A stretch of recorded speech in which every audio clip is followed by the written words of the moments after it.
deuce for three. Bang! In this fall, I'm going to take my talents to South Beach. Yeah. That third quarter run by Sure Boston did. right there, Cleveland not closing the quarter well. All right, welcome back to the show, everybody. Hope you guys are having a wonderful day. I'm back for part two of, or the second half of Uncut Hoops. Why LeBron James is not the GOAT 2010 edition. And yes, we have 2011 edition to get to as well. But first, let's go ahead and finish this one off. First half was great. Guys, if you didn't watch the first half, please stop the video here and go check it out. It was yesterday's video on my channel. So go ahead and check that out before you watch this one. Unless you like watching stuff out of order, then who gives a damn? Just do whatever the hell you want to do. Anyways, you guys, as always, I'm linking the original video from Uncut down below in the description of this one. Shout out to members, guys. No need for a long intro. Let's get back to this epic video. Like the video, hype the video, all that good stuff I'm supposed to ask. I'd appreciate it all. It really does help, which is why we all ask. And guys, without further ado, let's do it. And look at LeBron's stat line at halftime. Point total, 8, not great, but from the field, 0 for 4. Yeah. LeBron the entire first half had 0 made field goals. Wow. So he only shot twice in the first quarter and then twice in the second quarter, and he missed all 4 of them. 8 for 10 free throws. Okay, so he must have been trying to get to the basket here, right? And just realizing that his shot's not going to go in, so he was just going at the basket and trying to, force some contact or whatever. Because that's a lot of free throws for a half. I'll repeat that, 0 made field goals in the biggest half of the season. If you're a back-to-back MVP to outfit your team, I'd rather you go 0 for 12 than 0 for 4. Agreed. As seeing that stat line, one shows everyone is you're not aggressive, you're out of the game. Absolutely. I'd rather see you going out gunning than curling up in a ball. LeBron in Game 5 simply checked out mentally. The guys carrying him, the second, third, fourth options, they're role players, trash guys who supposedly were no good. Pierce is guarding James. And LeBron defensively in this series. And here's LeBron losing the ball momentarily and forcing the shot up. Well, 20 points there in game number 3, okay? 8 of 10 field goals. In game 4, just 8 points. And now tonight, you see no points. In the first half, Boston is up by 6. What's LeBron up to? He's got 8 points and 5 rebounds and 5 assists, but he is 0 for 4 from the floor. Charles? LeBron does not have to dominate every night. Mo Williams, Jamison's out there, Parker's out there, Delonte West. On the other end of the floor, LeBron James had his supporting cast. He was very content in getting people involved. Jameson was gone. Shaq with the easy finish there. Mo Williams feeling it early in transition. And then the hustle plays of Anderson Varejao, which he's there all the time. Give that energy to the Cleveland Cavaliers. I loved Varejao, man. Hustle, hustle, hustle. LeBron has 8 points. All from the line, 0 for 4 from the field. He looked dead. I mean, I don't mean tired dead. I mean he's out of it. You know what I mean? He's not really here anymore. He's thinking about what this is going to be like after they lose. What's the media going to be saying? He's already out of the game. All from the line, 0 for 4 from the That field. is not intensity whatsoever. That right there for the Cavs supporting cast, their role players, is them doing their job. So in the third quarter, LeBron James, how do you repay them for that hard work, keeping him in the game? Well, he didn't do much. This guy in the third quarter started 0 for 3, didn't make his first basket to the 6-18 mark. The so-called MVP best player in the world, the GOAT, didn't make a basket for nearly 30 minutes of game time. Again, that right there is unacceptable. That one right there? And look at Cleveland's team. When the role players did their job, held them off for as long as possible. But playing this Boston team, at some point the Avalanche is just too much to handle. As late in the fourth quarter, Cleveland ended the fourth quarter down by 17. And look at LeBron's numbers through 3 quarters, just pitiful numbers, abysmal numbers. 12 points. 0 for 4. Yeah, it just happens so often. 2 turnovers, 2 of 11 shooting, 0 of 4 from deep, and was a minus 13. In the fourth quarter, it got ugly pretty quickly. But then there was this moment in the third quarter after Allen hit the threes, and the crowd clammed up and got scared. And all of a sudden, I think everybody had the same realization, like, oh, my God, are we watching LeBron James's last Cleveland home game? Could you feel that in the stadium? Absolutely, without question.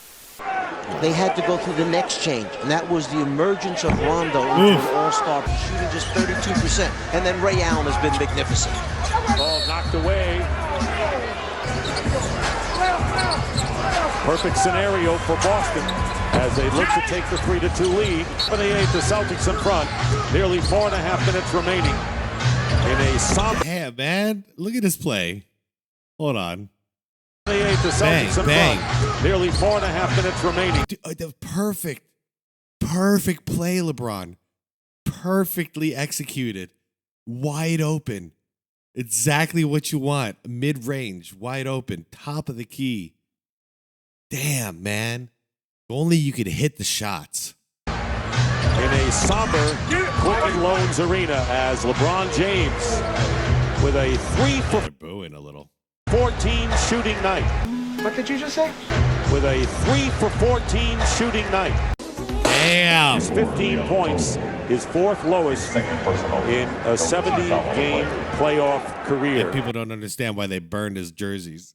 He did this, and then they still wanted him back. Okay? Cleveland fans still loved LeBron and wanted him back. But then LeBron freaking packed his bags and went to Miami to build a super team. Yeah, I would have burned 2 jerseys if I was a Cleveland fan. This right here from LeBron in Game 5 is absolutely rock bottom. And looking at his entire career, 2011 included, in my personal opinion, the worst game of his career.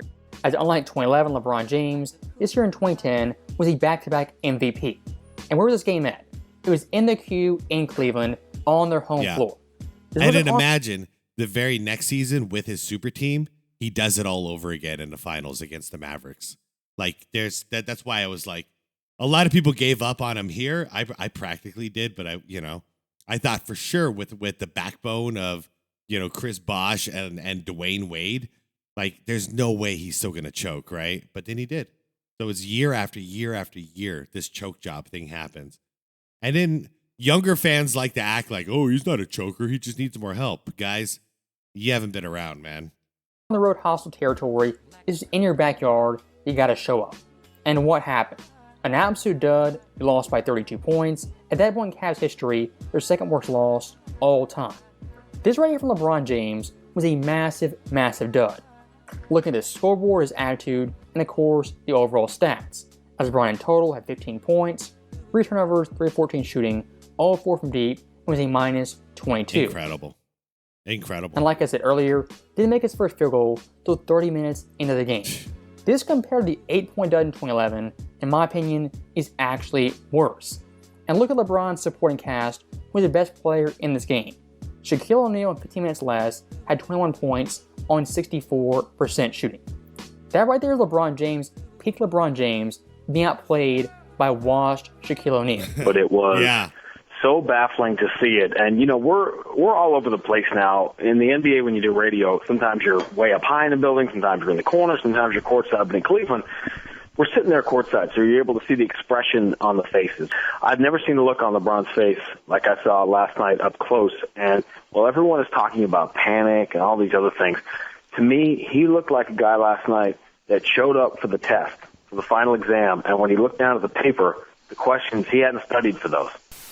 Wow. Yep. AKA, he's crapping his pants out there. That right there in isolation for the so-called best player in the world is pretty embarrassing. But compared to Michael Jordan, it's 10 times worse. As look at LeBron's Game 5, he shot a pitiful 21.4%. For some context, Michael Jordan, his pre-championship days, didn't have one single game under 30% shooting. LeBron James had not 1, not 2, not 3, 4, or 5, but 6 games under 30% shooting in a 5-year period. That right there is some very important context. And yes, Jordan, had bad shooting games, had off nights. But compared to LeBron James, this guy was basically flawless. Yeah, seriously. If Jordan shot 38% one game, it would be like, damn, man, what a bricker. That's rare. But that's also because, especially early on, we were spoiled with like 55, 56, 57%, So, like, to go down was quite an incredible thing. But you never seen Jordan go, like, 0 for 10 or, like, 2 for 12. Like, stuff like that never happened. Sometimes he would score, like, he wouldn't get his 30 points, but you'd never see an all-time collapse like that. And again, look at Game 5 versus Boston, scoring 15 points. That for Jordan's playoff career, 180-plus games, is absolute lowest, for an 89 to 15 versus the Knicks. LeBron, in a 5-year period, matched Jordan's career low, exceeded it 4 separate times. This game versus And Boston, also the difference is, if Jordan did have a bad game, the next game he took vengeance on whoever he was playing. If it was the playoffs, it's the same team. But yeah, LeBron, when he collapses, he kind of, like, it just gets worse. It's like a tumble effect. also versus the Spurs, Boston again, and 07 versus the Pistons. And looking at those games, what makes it even worse? Not only worst scoring games Jordan ever had, but from the field was an absolute brick. Yeah. 2010, 21.4%. And these are all when high pressure situations, conference finals or actual finals, right? 07, 25%, 08, 11%, and 07 in the low 30s. Like I say, that's how I gauge clutchness and I gauge choking. If I look at your regular season numbers when things are not, they don't matter nearly as much, and then I compare them to your playoff numbers when there's more pressure, especially deep into the playoffs, conference finals, deciding games, stuff like that. And when I see you averaging, like 50% in the regular season, but then we're seeing these games like this, yeah, man, you're not clutch. I don't care what the numbers say anymore. Like, so again, that combo of a low outpoint point total combined with poor shooting, and Michael Jordan's career is something he didn't experience nearly as much as LeBron James. Rondo's been the best player in the series. Yep. Hands down. Not an argument. That was after Game 4, with a huge game for Rondo and LeBron being pretty ordinary and committing all his turnovers. It was at the point that it was pretty close. But now after Game 5, there's no question that, we always say the best player in the series that's the team that's going to win. And everyone just assumed that they had the best player in the series, and they haven't through 5 games, which is why it's 3-2. Makes me wonder if Mo was allowed to play like true point guard, like as a distributor, like he should, instead of LeBron, could they have won? Because yeah, Rondo definitely won the battle in this one as far as who's the best playmaker. It was him by far, not LeBron, not even close. It's not complicated. Now, for this Cavs team in Game 6, a do-or-die game, you got to go balls to the wall and leave it all on the floor. Agreed. And look at the first half, it was competitive. Cleveland was trying, but LeBron at various points was kind of giving up. And so a 10-minute stretch, once he Is this even real? Hold on. was trying, but LeBron... Where's he losing the ball? Why? What's going on here? It's like he just let it go and just said, screw it. Like, I don't want this. Hot potato. Points was kind of giving up. I think you got a foul. Maybe he just wanted to get out of the game. And so a 10-minute stretch, once again, had 0 made field goals. That for LeBron in Game 5 and Game 6, the biggest scoring sign, he quit and gave up. But here's the thing, once again. Despite a mad LeBron half, 12 points, 4 turnovers, 4-12 shooting, Cleveland at the break very much in this game. And looking at Mo Williams' right-hand man, the first half was brilliant. In half, had 20 points, 70% shooting, and was balling. The European step. Mo Williams to Verjao.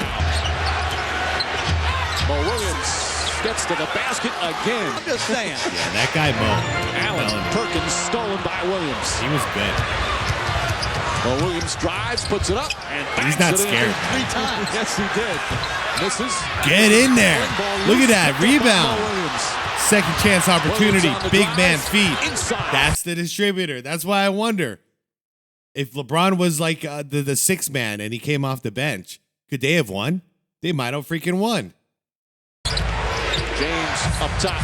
Oh, nice fake. Mo Williams. Let him run the Nails offense. the jumper. Mo He had a good Williams. team. What a first half. He's got 20 points. But let's give him the benefit of the doubt. Maybe he's saving his best for last. in the last 2 minutes. This could be the last game. Well, we'll see. So more aggressive, but still not quite sure as he should have been. That's why it's so important to have a mid-range jump shot in your arsenal, because the defense has to react to you. They can't raise up with a 6'8" guy when he starts to jump off that trampoline. Yo, much love to Jamal, much love to Avery.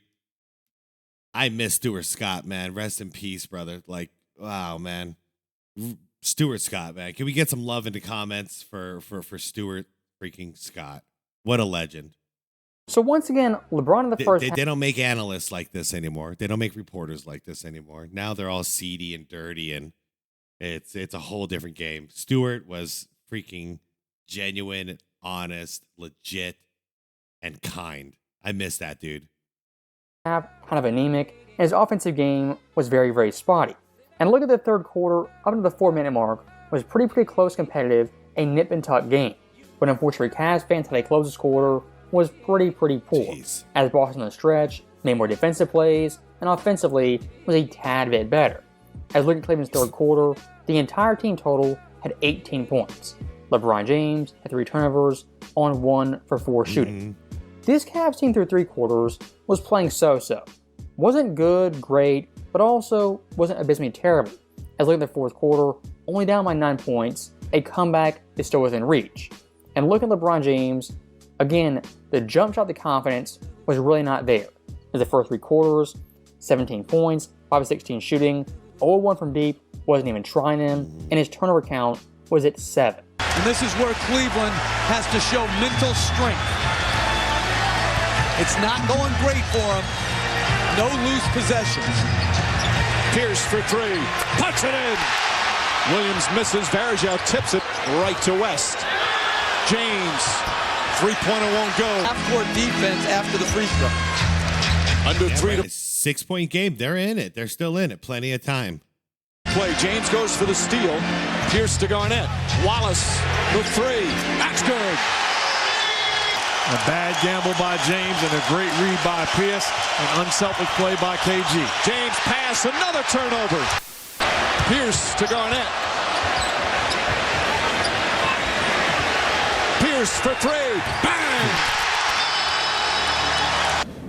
In this form, I'm going to take my talents to South Beach. Yeah. That third quarter run by Boston did. right there, Cleveland not closing the quarter well, kind of did them in.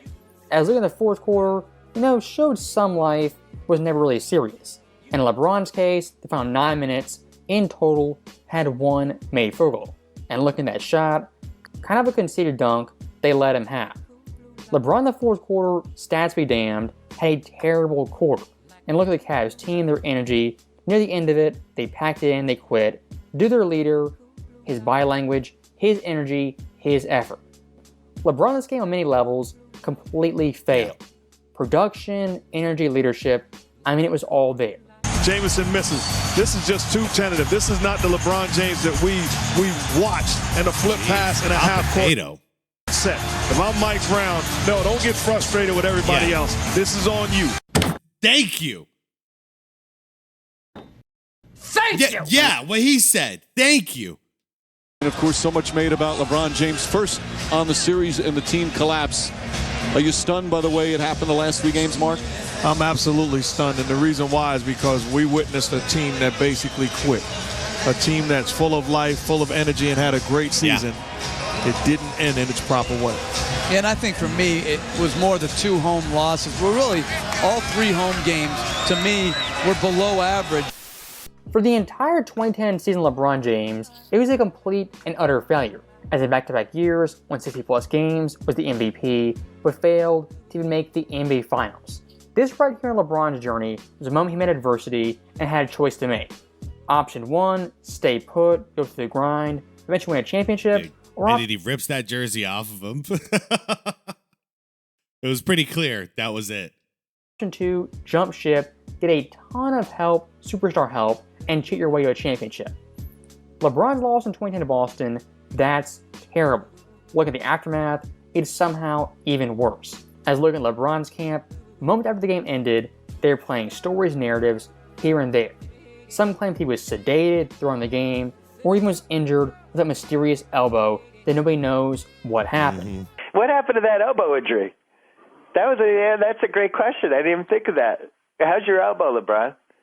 How's your elbow that we watched you adjust the elbow pad for the whole playoffs, and you might need Tommy Johnson? Is Miami worried about the elbow? Did they have doctors check it out? Wow. What a call out. Why detect a note of sarcasm? Are you kidding me? This baby is off the charts. You see how different the media was before Clutch Sports? Like, they actually went at LeBron back then, and now they're scared to. For a lot of the LeBron James fan base, they know him personally, they're in his camp, or just fans in general, what they do in losses is absolutely pathetic. And looking at 2010, it was the full gambit. And they go to excuse that elbow injury that till this day is very, very mysterious. And here's why I don't buy it. Look at LeBron in Game 3 in Boston. He was absolutely rolling, no signs of injury. When LeBron gets so-called injured is when he loses. And looking at how he plays outside shot, compared to other series, is typical LeBron James. The final 3 games, his jump shots, 6 for 32. And this is why that strategy works, everybody. That's why the strategy works. Dare him to shoot. The only points he's getting is in the paint. So collapse him in the paint, but just dare him to take those jumpers, man. Easy.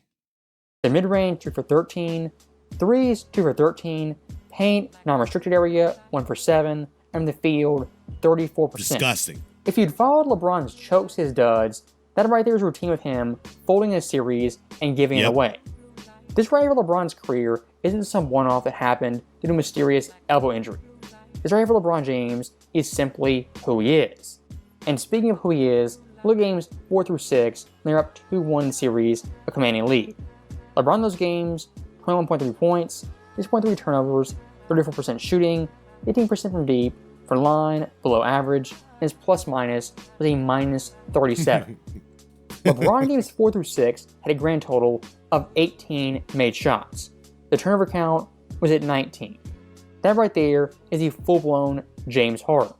And get this, LeBron game 4, under 40% shooting. Game 5, the same thing, and game 6, also under 40% shooting.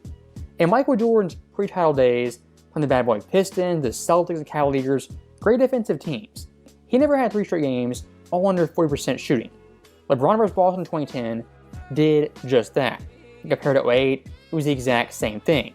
As for Boston that series, it was 2 for 18, 6 for 24, 5 of 16, and then 7 of 20. So once again, looking at the numbers, LeBron James is not Jordan. Nope. And claiming he was injured, it's a one-off, that's simply not true. LeBron vs. Boston could not shoot, and the defense knew this in 08 as well as 2010. A little bit indecisive, and right here on this situation, he's running into the defense, has nowhere really to go.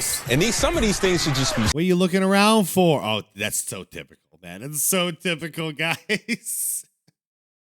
That's the stance. That's the stance. We are all witnesses. Stop one dribble, pull up. Catch, sweep through, attack the rim, one dribble, pull up. And that's the difference between him and a Kobe Bryant. Kobe Bryant has that mid-range jump shot, and we talked about that in the green room back there. That's the separation. Yeah, exactly. That one dribble pull up. Yep, you don't need to dominate the whole ball. You don't need to dribble, 80 times per possession. Get in your spot, catch the ball, shoot it, or one dribble, shoot. You can knock down a pull-up jump shot and make the defense react to you. Right. That's where it's at. Correct. Instead, he chooses to dribble like Harden, so then the defense can just stay in position and stay stagnant until if you decide to run into the paint, then they have action to do. They have to collapse on you. But if you don't go to the paint, everyone is just sitting there chilling. Now, if you're playing off the ball, LeBron, and you're running around going through screens like Steph Curry or Reggie Miller, or you're posting up like Michael Jordan, people are constantly uncomfortable because they don't want you to catch the ball in your spot. Your killer spot where we know you're deadly from, or Kareem Abdul-Jabbar, whatever you want to compare it to. Shaquille O'Neal in the paint.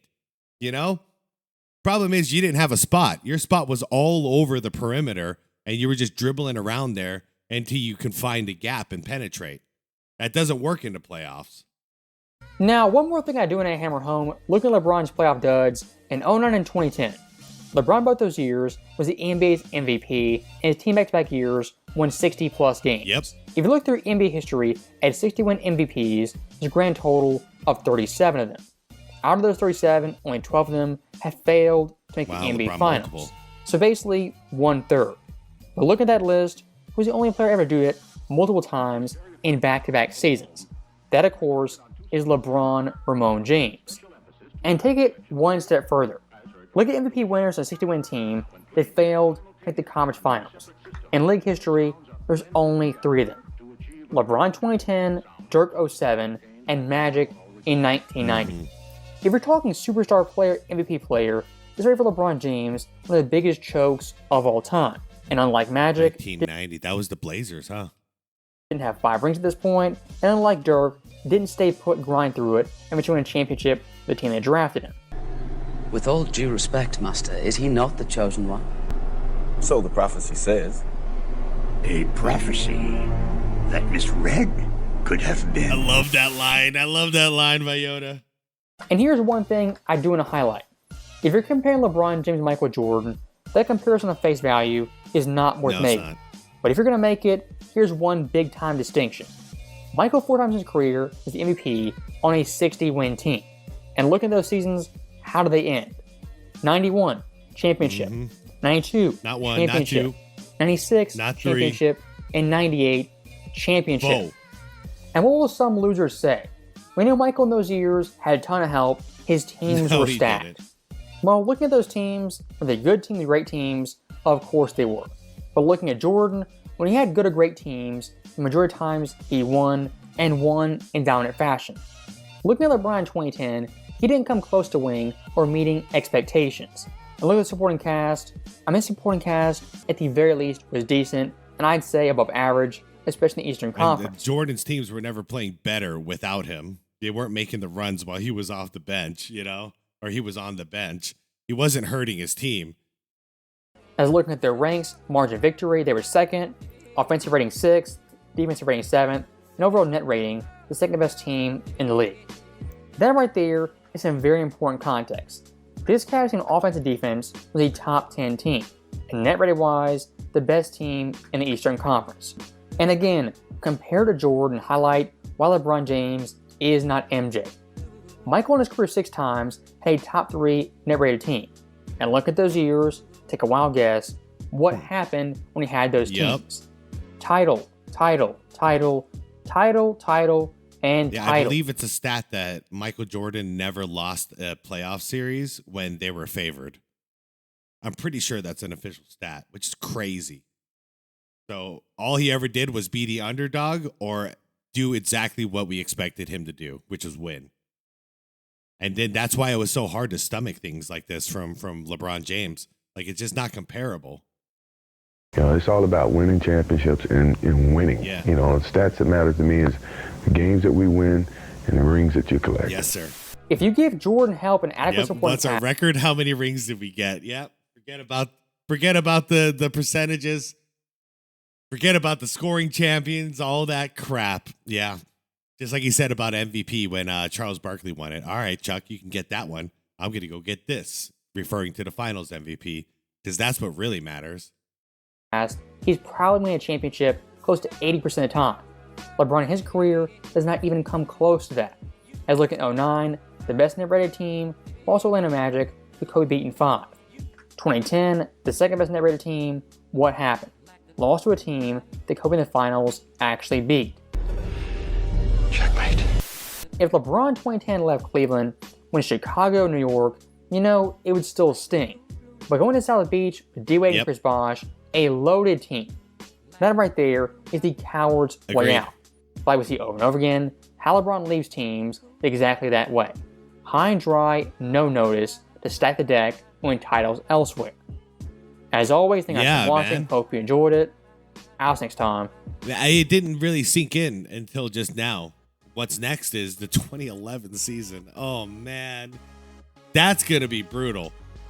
So, yeah, you better be sure we're going to cover that here. I'm going to react to that.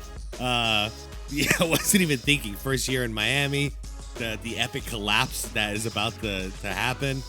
That's going to be a brutal one. But it'll be pretty funny anyway. So anyways, guys, thank you so much for watching with me. Let me know if you made it to the end with me.